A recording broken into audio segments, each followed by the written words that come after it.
बिस्मिल्लाहिर्रहमानिर्रहीम। अस्सलाम वालेकुम। उम्मीद करता हूँ आप सब खैरियत से होंगे। आज आपको यूरोप जाने के लिए एक बहुत ही आसान और सस्ता और ऑथेंटिक वे है जिसको बहुत सारे लोग पसंद करेंगे और आप लोग 99% है कि आप इस वे के जरिए अपने आप को यूरोप में सेटल कर सकते हैं। दोस्त आपको बताने वाला हूँ, ये इजी भी है, कम बजट भी इसका लो है, लेकिन ये हर बंदे के लिए नहीं है। तो आप सबसे पहले मैं कुछ रिस्ट्रिक्शंस आपको बता देता हूँ कि कौन कौन लोग, अगर तो आज जो मतलब रिस्ट्रिक्शंस बताने लगूँ, जो बातें बताने लगूँ, अगर तो आपकी प्रोफाइल के मुताबिक है तभी आप इस प्रोसेस को फॉलो करें, अदरवाइज आप इस वीडियो को स्किप कर सकते हैं। ठीक है, तो जिन लोगों के लिए ये वीडियो है उनको कौन कौन से स्टेप्स फॉलो करने, उनकी प्रोफाइल कैसी होनी चाहिए, क्या कौन कौन से लोग एलिजिबल हैं, वो सबसे पहले सुन लें। के लिए सबसे पहली जो रिक्वायरमेंट है वो ये है कि आपके पास कम से कम 10 से लेके 12 लाख रुपए तक होना चाहिए। ठीक है, जो दूसरी रिक्वायरमेंट है वो ये है कि कम से कम भी आपकी एजुकेशन मैट्रिक होनी चाहिए, 10 पास जिसे कहते हैं, 10th पास।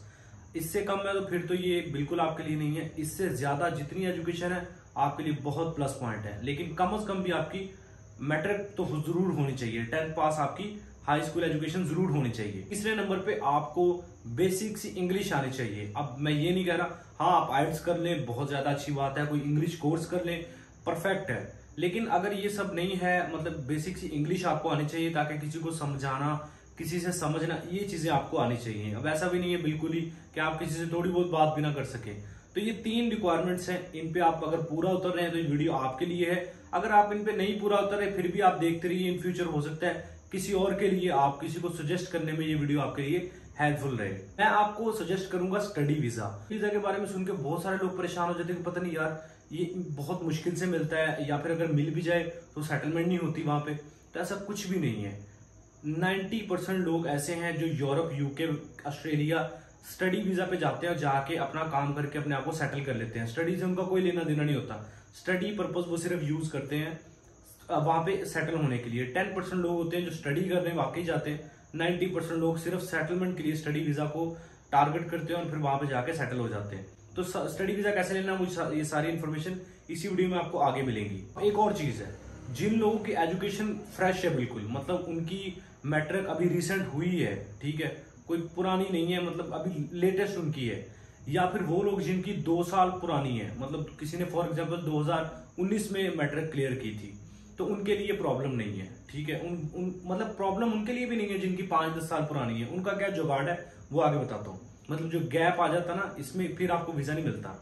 यूके, ऑस्ट्रेलिया, यूएसए, कनाडा, इनका नहीं आपको बता रहा भाई, इनका आपको गैप है तो आपको कभी भी स्टडी वीजा नहीं मिलेगा। यूके, कनाडा, ऑस्ट्रेलिया, यूएसए, इनका आपको कभी भी स्टडी वीजा नहीं मिलेगा अगर आपकी जो एजुकेशन है वो 5 साल हो गए, आपने कोई एजुकेशन को हाथ भी नहीं लगाया।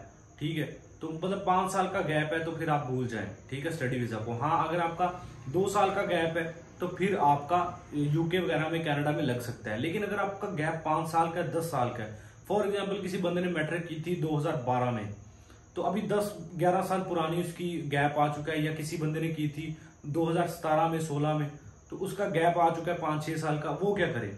इसका हल जो है ना वो ये है कि आप सिंपली क्या करें, आप कोई ना कोई, बहुत सारे जैसे फ्यूजी फाउंडेशन है, इसी तरह बहुत सारे इदारे हैं, आपने उनसे एक डिप्लोमा सर्टिफिकेट बनवा लेना है। डिप्लोमा करना है नहीं करना वो अलग बात है, लेकिन ये ऐसे नहीं है कि आप उनको जाके बोलेंगे मुझे डिप्लोमा बना दे, वो बना देंगे। किसी ना किसी रेफरेंस के जरिए जाना पड़ेगा, और ये गलत नहीं है। आप अपनी लाइफ को सेटल करने के लिए एक डॉक्यूमेंट बनवा रहे हो जो कि आपके लिए फायदेमंद है, तो ये गलत नहीं है। आपका कोई ना कोई रेफरेंस है, किसी जरूरी नहीं कोई गवर्नमेंट का इदारा हो, कोई प्राइवेट है, गवर्नमेंट है, कोई भी इदारा है, वहां पे आपका रेफरेंस है, तल्लक है, उनसे आप एक डिप्लोमा का सर्टिफिकेट बनवा लें।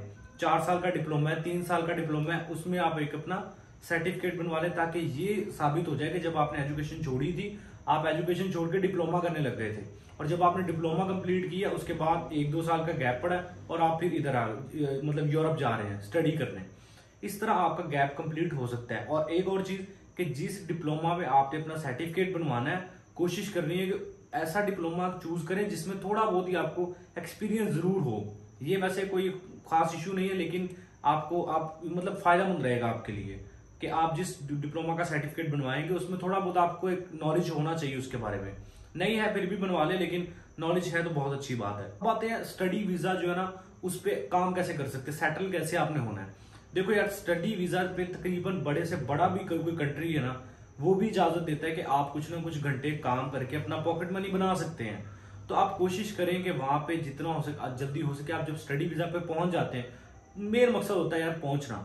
जब आप पहुंच जाते हैं फिर अल्लाह ताला और बड़े रास्ते आगे दिखा देते हैं, आपको कोई ना कोई एम्प्लॉयर मिल जाता है, वो आपके लिए कॉन्ट्रैक्ट बना देता है, आपका फिर स्टेटस चेंज हो जाता है, आप वर्क परमिट लेके वहां पे इजीली वहां पे सेटल हो सकते हैं। ठीक है, फिर आगे परमानेंट रेजिडेंसी, पीआर, ये सारा फिर आगे आहिस्ता आहिस्ता आपको खुद ही समझ आती रहती है। जब आप चले जाते हो ना, किसी काम में इंटर हो जाते हो, तो फिर आपको सारा ही आगे सारे स्टेप खुद ही आपको पता चल जाते हैं। स्टडी वीजा लेना कैसे? स्टडी वीजा आमतौर पर किसी भी ट्रैवल एजेंट जो ऑथराइज्ड हो, रजिस्टर्ड हो ब्यूरो ऑफ इमिग्रेशन से, उनके जरिए रजिस्टर्ड, जिसको लाइसेंस मिला हो, उसके जरिए आप ले सकते हैं। और हाँ, अब बात आती है कि किन कंट्रीज का। यूरोप, शेंजन, जितने भी कंट्रीज है ना, इनमें कुछ स्पेसिफिक मैं बता देता हूँ। डेनमार्क है, स्वीडन है, हंगरी है। ये 3 ऐसे कंट्रीज हैं जो आपको गैप अगर आपका 5 से 10 साल का है, उसमें आप कोई ना कोई डिप्लोमा क्रिएट कर लें तो आपको कोई टेंशन नहीं होगी, आप इजीली वहां पे मूव हो सकते हैं। लेकिन फिर भी कोई अच्छा ट्रैवल एजेंट है, वो आपको इससे भी ज्यादा बेस्ट सजेशन दे सकता है। अब बात आती है कि बहुत सारे दोस्तों के पास पैसे हैं लेकिन उनको ऑथेंटिक ट्रैवल एजेंट नहीं मिलता। वो कहते हैं यार किसी पे यकीन नहीं कर सकते। तो देखें, मैं सबसे पहली चीज ये कहूंगा, आप अपने एरिया में देखें, अपने रेफरेंस वाले देखें, अपने तल्लुक वाले देखें, ताकि जिनसे बाद में आपको कोई प्रॉब्लम ना हो डील करने में। कोई बहुत ज्यादा क्लोज ताल्लुक है, उसके जरिए आप ये काम करें तो फिर आप सेटिस्फाइड रहेंगे और आपका काम भी हो जाएगा। लेकिन फॉर एग्जाम्पल कोई ऐसा बंदा है जिसको करीब करीब दूर तक कोई नहीं दिख रहा, कमेंट सेक्शन में ज्यादा कमेंट्स आएंगे तो फिर मैं आपको एक नई वीडियो बना के, एक बहुत ऑथराइज्ड ट्रैवल एजेंट है जिनसे अक्सर मैंने बहुत सारे लोगों के काम करवाए, तो मैं वो आपको प्रेफर करूंगा। अभी नहीं करूंगा क्योंकि अभी मैं चाहता हूं कि आप पहले खुद ट्राई करें, हर जगह पे खुद अपना करें।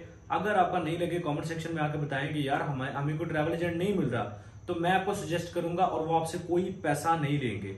गारंटी है इस बात की, जब तक आपका काम नहीं होगा आपसे कोई पैसा नहीं लेंगे, और आपका सारा काम हो जाएगा उसके बाद आपसे मतलब पैसे लेंगे, बाकी सारी डीलिंग बाद में होगी। तो ये सारा एक पेपर वर्क होगा, ऐसा नहीं है कि जुबानी कलामी बात होगी। जो मैं प्रेफर करता हूँ, मैं हमेशा वो प्रेफर करता हूँ ताकि मेरा जो एक स्टेटस है वो भी कायम रहे और आपका भी काम एक प्रॉपर लीगल तरीके के साथ हो, और जो काम आपका कर रहा है उसको भी बेनिफिट हो। ठीक है, तो ये सारी चीजें मैं मिला के करता हूँ। खैर अभी फिलहाल मैं कोई आपको ट्रैवल एजेंट कंसिडर आप प्रेफर नहीं कर रहा। आपने सबसे पहले अपने करीब कोई देखना है, कोई जानने वाला देखना है, हो गया तो ठीक है, अदरवाइज फिर आपने कमेंट सेक्शन में आके बताना है कि मुझे नहीं मिल रहा, फिर मैं आपको प्रेफर करूंगा। अगर मैं देखूंगा मेजोरिटी ज्यादा लोग कह रहे हैं कि यार हमें नहीं मिल रहा, तो फिर मैं प्रेफर करूंगा। आई थिंक ये वो चीज थी जिससे बहुत ज्यादा लोग कंफ्यूज थे। एक अच्छा वैसे वे भी है यूरोप में इंटर होने के लिए, सेटल होने के लिए, और बहुत सारे लोग कंफ्यूज थे कि जो गैप आता है ना उसको कैसे कवर करें, तो वो मैंने आपको बता दिया। और पैसे भी आपके यही है, अगर आप कनाडा वगैरह के लिए करेंगे तो मुझे नहीं पता कितने लगते हैं, लेकिन जो डेनमार्क, स्वीडन, हंगरी है, इनके लिए आपके 12 से ज्यादा 13 लाख लग जाएगा, इससे ज्यादा नहीं 1 रुपया भी लगेगा। तो इतनी रेंज में आप अपना कर सकते हैं, अपना जुगाड़ लगा कर यूरोप में सेटलमेंट कर सकते हैं। आई होप सो ये वीडियो आपके लिए हेल्पफुल रही है, वीडियो आपको पसंद आई हो, कुछ ना कुछ सीखने को मिला हो, तो लाइक करके आपको इन्फॉर्मेशन और वीडियोस आप चैनल को सब्सक्राइब करके बेल आइकन प्रेस करना ना भूलिएगा। अपना बहुत सारा ख्याल रखें, मिलते हैं नेक्स्ट वीडियो में। टेक केयर, अल्लाह हाफिज।